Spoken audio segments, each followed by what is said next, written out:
مولویوں نے بعض شخصیت نے کیا، وہ 90s میں کیا کہ اس قوم کی قیادت کو الزامات کے ذریعے. ایک بات یاد رکھیے، قائد کرپٹ بھی ہو نا، لیکن قوم متحد ہو وہ قوم مضبوط ہوتی ہے. نام نہیں لینا چاہتا، لیکن آغا خان میری نظر میں تو متقی نہیں ہے نا، لیکن آغا خانی کیوں مضبوط ہے؟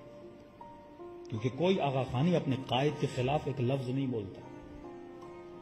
جب قوموں زبان درازی پہ آ جائے نا، انسان ہے جائز الخطا ہوتا ہے، لیکن جب قومیں زبان درازی کرنے لگے، مولا علی کا جملہ یاد رکھنا، فرمائے وہ جتنے اپنے باطل پہ مضبوط ہیں تو اتنا اپنے حق پہ مضبوط نہیں ہے. جب ہم نے یہ جرت دی نا کہ قوم کا بچہ بچہ بھی اٹھے اور مولوی کو گالی دے، مولوی کو برا بلا بولے، تو اس قوموں کی قیادتیں کبھی مضبوط نہیں ہوتی. اور جہالت میں آ کر ہمارے لوگوں نے وہی کام جو دشمن چاہتا تھا. جب گلگت بلتستان کے الیکشن ہوئے، بے نظیر کی حکومت تھی، اکثریت میں شیعہ جماعت ووٹ لے کر آئی. اس وقت ان کو خوف ہوا کہ for the first time Pakistan میں ایک ایسا صوبہ بھی بن رہا ہے. یہ صوبہ اس ٹائم بن رہا تھا بے نظیر کی حکومت میں، اور وہ تو یہ سمجھتی تھی صوبہ میں بنا رہی ہوں، پارٹی تو میری جیتے گی. اسے کیا پتا تھا یہاں پر تحریک جعفریہ جیت جائے گی. تو اسے امریکہ نے کہا ہوش کے ناخن لے، تو صوبہ بنا کے خود نہیں جیتے گی، شیعوں کو پورا صوبہ دے. آج تک پاکستان میں نہیں ہوا کوئی مذہبی جماعت پورے صوبے میں الیکشن جیتے. تو تم پورا صوبہ شیعوں کا بنا رہی ہو. اور شیعہ کیوں مضبوط تھے؟ کیونکہ شیعوں کا قبلہ ایک تھا. اب کیا جائے گا؟ انڈیویجولز کو مضبوط کیا جائے گا. تو بڑی باریک بینیاں ہوتی ہیں.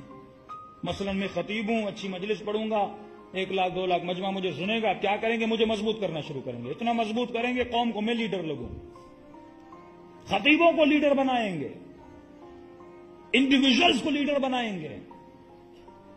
یہ نہیں کہ وہ خطیب متقی نہیں ہے، پرہیزگار نہیں ہے، سوال یہ نہیں ہے. اچھا بندہ ہوگا، لیکن اسے ہیرو بنائیں گے، لیڈر بنائیں گے، تاکہ انڈیویجولز مضبوط ہوں اور شیعہ بٹ جائیں انڈیویجولز میں، ایک قیادت نہ رہے.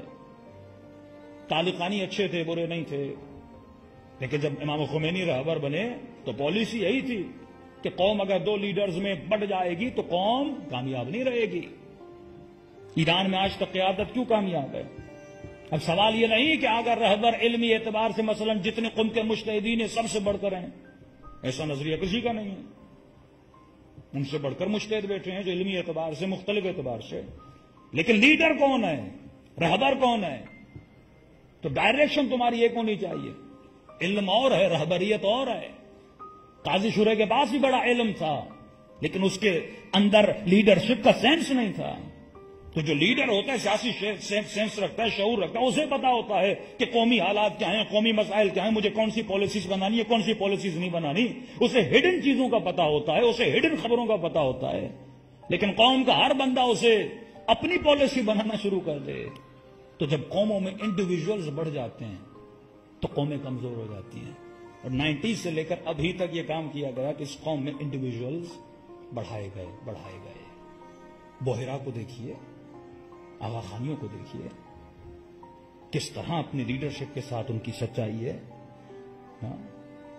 سال میں ہر شہر میں 1 دن میں وہ جاتے ہیں، میں واقعی دیکھتا ہوں.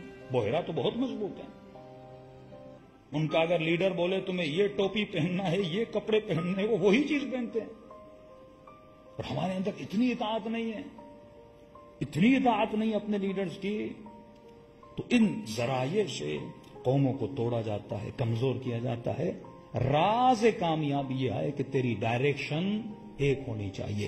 جب قبلے متعدد ہو جائیں گے تو بندہ کنفیوز ہو جاتا ہے، نماز بھی کس طرف پڑھنی ہے.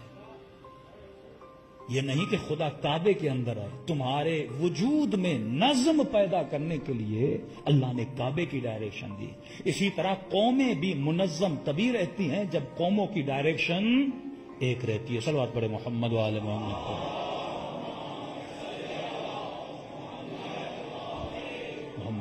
10 متقی، 10 پرہیزگار، اس سے بڑھ کے جملہ کہوں 10 حسن نصر اللہ پاکستان میں ہونا. 10 حسن نصر اللہ.